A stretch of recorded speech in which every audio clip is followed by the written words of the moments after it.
নমস্কার বন্ধুরা, education and educare YouTube চ্যানেলে তোমাদের সকলকে স্বাগত। আমি সুমিতা। আমি আমার ইউটিউব চ্যানেলটিতে এডুকেশন বিষয়টি নিয়ে ক্লাস করাই।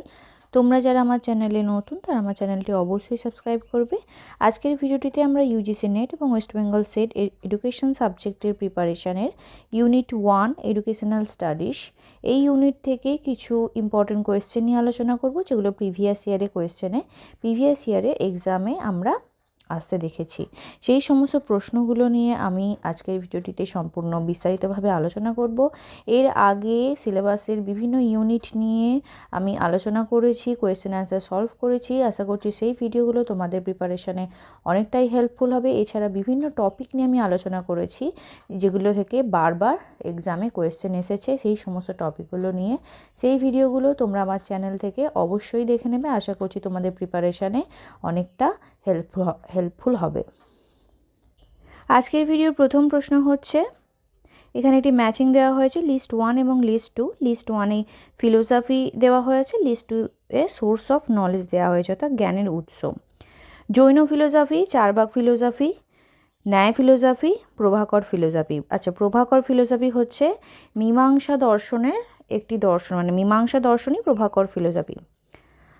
জৈন ফিলোসফি সোর্স অফ নলেজে কোন কোন উৎসে বিশ্বাস করতো? জ্ঞানের উৎস। তারা বিশ্বাস করতো পারসেপশান, ইনফারেন্স এবং টেস্টিমনি, অর্থাৎ প্রত্যক্ষণ, অনুমান এবং শব্দ। প্রত্যক্ষণ, অনুমান, শব্দ, এটাকে তারা ভ্যালিড নলেজ বলে, সোর্স অফ ভ্যালিড নলেজ মনে করতো। তাহলে জৈন ফিলোসফির সঙ্গে হচ্ছে 2। চারবাক ফিলোসফি শুধু পারসেপশানে বিশ্বাস করতো, তারা শুধু প্রত্যক্ষণে বিশ্বাস করতো। ন্যায় ফিলোসফি প্রত্যক্ষণ, অনুমান, উপমান, শব্দ, এই চারটিকে তারা সোর্স অফ ভ্যালিড নলেজ বলে মনে করত, ন্যায় ফিলোসফি। এবং প্রভাকর বা মীমাংসা philosophy perception, inference, comparison, testimony এবং পস্টুলেশনকে ভ্যালিড নলেজ বলে মনে করত। তাহলে আমাদের সঠিক উত্তর আসছে অপশান সি। অপশান সি সঠিক উত্তর। পরের প্রশ্ন হচ্ছে, which of the following was not the aim of craft based education recommended by Mahatma Gandhi? Mahatma Gandhi যে ক্রাফট বেসড এডুকেশনের কথা বলেছিলেন, আমরা সকলেই জানি যে মহাত্মা গান্ধী হস্তশিল্পের কথা বলেছিলেন, এবং এখানে কিছু বৈশিষ্ট্য দেওয়া হয়েছে বা কিছু লক্ষ্য দেওয়া হয়েছে, যেগুলোর মধ্যে কোনটা ক্রাফট বেসড এডুকেশনের লক্ষ্য নয়। প্রথমে দেওয়া হয়েছে অপশান এতে, meeting the expenses of the teacher salary. Teacher স্যালারির খরচ তুলে আনা এই হস্তশিল্পের মাধ্যমে। Creation of specialized class of craftsman. ক্রাফটম্যানের একটা স্পেশালাইজড ক্লাস, মানে বিশেষ একটা শ্রেণীকে গঠন করা।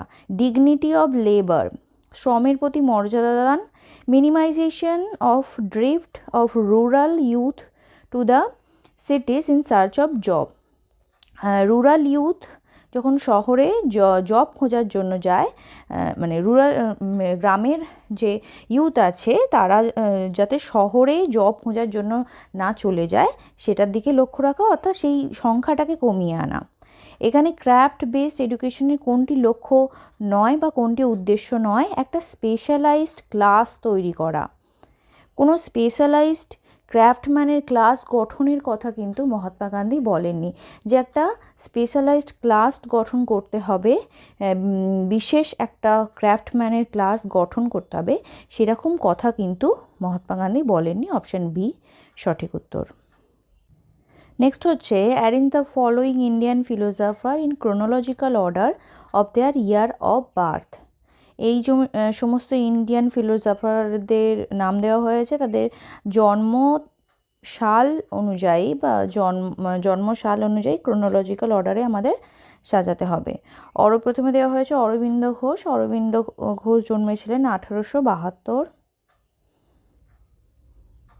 স্বামী বিবেকানন্দ 1863। জেড্ডু কৃষ্ণমূর্তি 1985। রবীন্দ্রনাথ টেগোর হচ্ছে 1861। তাহলে ক্রোনোলজিক্যাল অর্ডার অনুযায়ী যদি আমরা এটাকে সাজাই তাহলে আসছে Rabindranath Tagore D, Swami Vivekananda B, Aurobindo Ghosh A, Jiddu Krishnamurti C, D B A C, option C সঠিক উত্তর, অপশান সি সঠিক উত্তর। Who amongst the following is consider as father of sociology?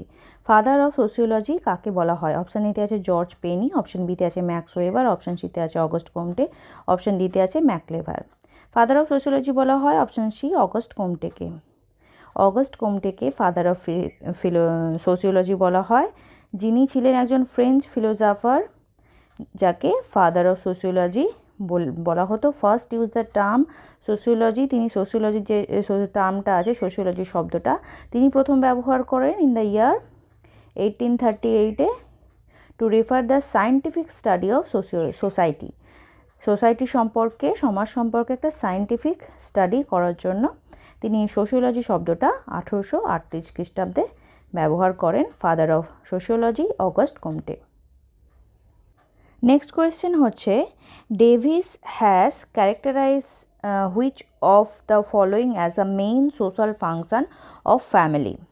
Davies একজন সোশিওলজিস্ট, তিনি মেইন সোশ্যাল ফাংশন, মেইন সামাজিক কাজকর্ম, কর্মক্রিয়া একটা ফ্যামিলির, একটা পরিবারের মেইন সামাজিক কার্যকলাপ বলতে তিনি কোন কোন কাজগুলিকে বুঝিয়েছিলেন?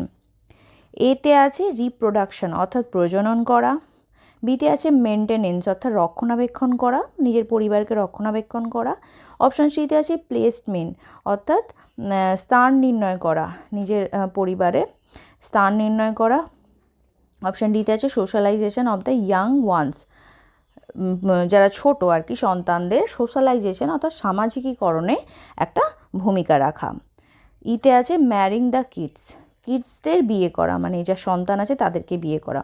অবশ্যই আমরা জানি যে সোশ্যাল ফাংশন হিসেবে একটা ফ্যামিলিতে ম্যারিং দ্য কিডস কখনোই হতে পারে না, তাহলে অপশান ই আমাদের প্রথমেই বাদ চলে গেল।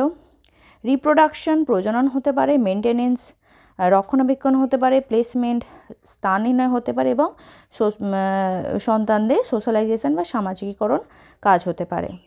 তাহলে আমাদের এ বি সি ডি সঠিক উত্তর, এ বি সি ডি সঠিক উত্তর, অপশান ডি সঠিক উত্তর। পরের প্রশ্ন হচ্ছে which of the following is not a correct statement with regard of Indian philosophy? Indian philosophy বা ভারতীয় দর্শন সম্পর্কে কোনটি কারেক্ট স্টেটমেন্ট নয়? এতে দেওয়া হয়েছে Indian philosophy denote the philosophical speculation of ancient and modern Indian thinker. Ancient এবং মডার্ন যে সমস্ত ইন্ডিয়ান থিঙ্কার আছে, ভারতীয় চিন্তাবিদ আছেন প্রাচীন এবং আধুনিক, তাদের যে চিন্তাভাবনা আছে সেই চিন্তাভাবনাগুলোকে ডিনোট করে বা সেই চিন্তাভাবনাগুলোকে বোঝায় ইন্ডিয়ান ফিলোসফি বলতে। অপশান বিতে আছে ইন্ডিয়ান ফিলোসফি বলতে বোঝানো হয় যে denote the philosophical speculation of Indian thinker who are essentially Hindus. শুধুমাত্র যারা হিন্দু তাদের চিন্তাভাবনাকে ইন্ডিয়ান ফিলোসফি ডিনোট করে বা ইন্ডিয়ান ফিলোসফি হিসাবে দেখানো হচ্ছে। অপশন সিতে আছে Indian philosophy denote the philosophical speculation of Indian thinker theist and atheist, অর্থাৎ যারা আস্তিক এবং নাস্তিক তাদের উভয়েরই যে চিন্তাভাবনা আছে সেই সমস্ত ইন্ডিয়ান যে দার্শনিক আছে তাদের চিন্তাভাবনাগুলোকে ডিনোট করে, দার্শনিক চিন্তাভাবনাগুলোকে বোঝায় ইন্ডিয়ান ফিলোসফি বলতে। আর ডিতে আছে Indian philosophy is marked with its devotion of the search of truth. Indian philosophy বলতে বোঝায় সত্যের অনুসন্ধানের প্রতি একটা নিষ্ঠা।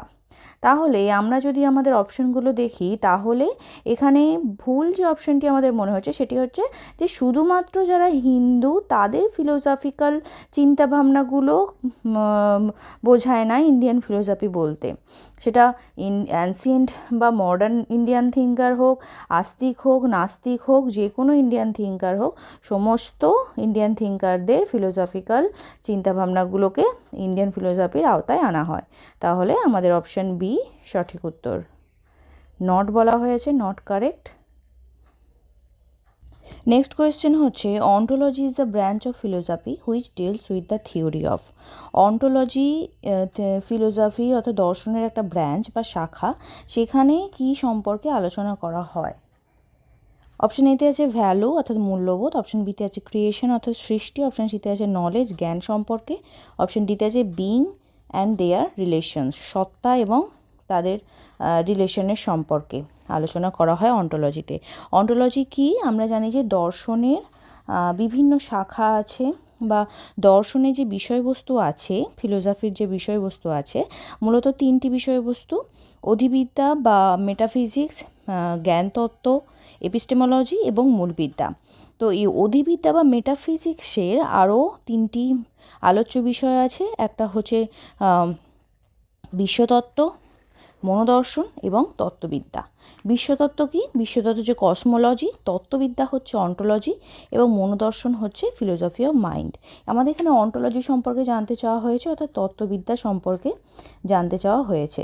তত্ত্ববিদ্যা কি? বিশ্বজগতের প্রকৃত সত্তা বিং সত্তা সম্পর্কীয় আলোচনাকে তত্ত্ববিদ্যা বলা হয়। অন্টোলজি শব্দটি গ্রিক শব্দ অন্টস এবং লগস থেকে এসেছে। অন্টস শব্দের অর্থ হলো সত্তা এবং লগস শব্দের অর্থ হলো বিদ্যা। তাই অন্টোলজির অর্থ হচ্ছে সত্তা সম্পর্কীয় বিজ্ঞান অর্থাৎ সায়েন্স অফ বিং। তত্ত্ববিদ্যায় একাত্মবাদ, দ্বৈতবাদ, ভৌতবাদ, জড়বাদ, আধ্যাত্মবাদ ইত্যাদি সম্পর্কে আলোচনা করা হয়। তাহলে আমাদের যে প্রশ্ন আছে সেই প্রশ্নে সঠিক উত্তর কী হবে? সঠিক উত্তর হবে বিং অ্যান্ড দেয়ার রিলেশন, অর্থাৎ সত্তা সম্পর্কে এখানে আলোচনা করা হয় অন্টোলজিতে। নেক্সট কোয়েশ্চেন হচ্ছে, এখানে একটা ম্যাচিং দেওয়া হয়েছে। লিস্ট 1-এ দেওয়া হয়েছে সত্য, রজস, তমস। লিস্ট 2-এ দেওয়া হয়েছে রিটার্ডেশন, ম্যানিফেস্টেশন, অ্যাক্টিভিটি। সত্য, রজ, তম কি? প্রথমে আমরা একটু আলোচনা করি।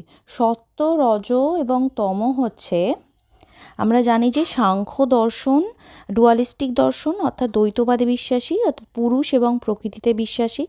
পুরুষ হচ্ছে কনসাসনেস আর প্রকৃতি হচ্ছে কজ, যে কোনো ঘটনার হচ্ছে কজ হচ্ছে প্রকৃতি। এবং এই প্রকৃতিকে তিনটি ক্যারেক্টারিস্টিকে ভাগ বা কম্পোনেন্টে ভাগ করা হয়েছে। একটা হচ্ছে সত্য, রজ এবং তম। সত্য বলতে কি বলা হচ্ছে? পোজ, ফাইননেস, লাইটনেস, ইলিউমিনেশন অ্যান্ড জয়, অর্থাৎ যা কিছু সুখের, যে সুখ জাতীয় যা কিছু, সেটাকে বলা হচ্ছে সত্য। রজস হচ্ছে ডায়নামিজম, অ্যাক্টিভিটি, এক্সিস্টেশন অ্যান্ড পেইন, অর্থাৎ যা কিছু দুঃখ বা অ্যাক্টিভিটি, সেটাকে বলা হচ্ছে রজস। আর তমস কি? হেভিনেস, অবস্ট্রাকশন, ইনার্টিয়া, অর্থাৎ অবস্ট্রাকশন বলতে আমরা কি জানি? বাধা, অর্থাৎ যে কোনো বাধা জাতীয় কিছুকে বলা হচ্ছে তমস। ঠিক আছে, তাহলে আমরা এখানে কি পাচ্ছি? যে তমস বলতে, আচ্ছা, রজস বলতে আমরা কি পেলাম? যে অ্যাক্টিভিটি। রজস বলতে আমরা পেলাম অ্যাক্টিভিটি। তমস বলতে আমরা পেলাম রিটার্ডেশন। রিটার্ডেশন মানে আমরা জানি যে প্রতিবন্ধকতা বা বাধা। তমস বলতে আমরা পেলাম রিটার্ডেশন। আর সত্য বলতে কি? ম্যানিফেস্টেশন বা প্রকাশ। ম্যানিফেস্টেশন বা প্রকাশ। তাহলে আমাদের সঠিক উত্তর কি এলো? সঠিক উত্তর এলো BCA, অপশান সি সঠিক উত্তর। নেক্সট কোয়েশ্চেন হচ্ছে, Aristotle's teaching become the philosophical foundation of. অ্যারিস্টটলের টিচিং বা অ্যারিস্টটলের শিক্ষণ কোন ফিলোসফিক্যাল ফাউন্ডেশনে পরিণত হয়? অপশান এতে আছে রিয়ালিজম, অপশান বিতে আছে আইডিয়ালিজম, অপশান সিতে আছে ন্যাচারালিজম, অপশান ডিতে আছে এক্সিস্টেন্সিয়ালিজম।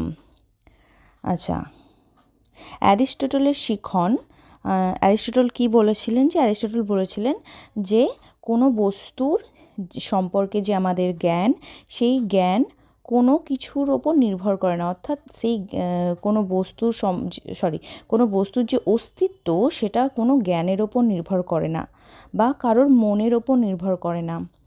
কোনো বস্তুর অস্তিত্ব নির্ভর করে জানা বা না জানার ওপর কোনো বস্তুর অস্তিত্ব কিন্তু নির্ভর করে না। কোনো বস্তু জ্ঞানের বিষয় হতে পারে, কিন্তু সেই বস্তু অস্তিত্ব জ্ঞানের ওপর বা মনের ওপর নির্ভরশীল নয়। অর্থাৎ কোনো বস্তু জ্ঞান নিরপেক্ষ স্বতন্ত্র অস্তিত্বকে এখানে স্বীকার করা হয়েছে। কোনো বস্তুবাদ বা রিয়ালিজম বলতে কি বোঝানো হচ্ছে, যে বস্তুর যে অস্তিত্ব সেটা জ্ঞান নিরপেক্ষ হতে পারে বা মন নিরপেক্ষ হতে পারে। ঠিক আছে, তো এই যে কনসেপ্টটা অ্যারিস্টটল দিয়েছিলেন, সেই কনসেপ্টটা হচ্ছে রিয়ালিজমের কনসেপ্ট। রিয়ালিজমের কনসেপ্ট, অপশন এ হচ্ছে সঠিক উত্তর। Aristotle is regarded as the father of realism. To understand the philosophy of realism, it is necessary to examine the condition of prevalent in the Middle Age. এখানে বলা হচ্ছে যে অ্যারিস্টটলকে father of realism বলা হয়, এবং তার যে রিয়ালিজমের ফিলোসফি সেটাকে জানার জন্য আমাদের মিডল এজকে এক্সামিন করতে হবে। নেক্সট কোয়েশ্চেন হচ্ছে, which of the following Indian school of philosophy reject the Vedic authority? বেদকে কোন ইন্ডিয়ান ফিলোসফি রিজেক্ট করেছে? অপশান এতে আছে সাংখ্য, অপশান বিতে আছে ন্যায়, অপশান সিতে আছে চারবাক ফিলোসফি, অপশান ডিতে আছে বৈশেষিক ফিলোসফি।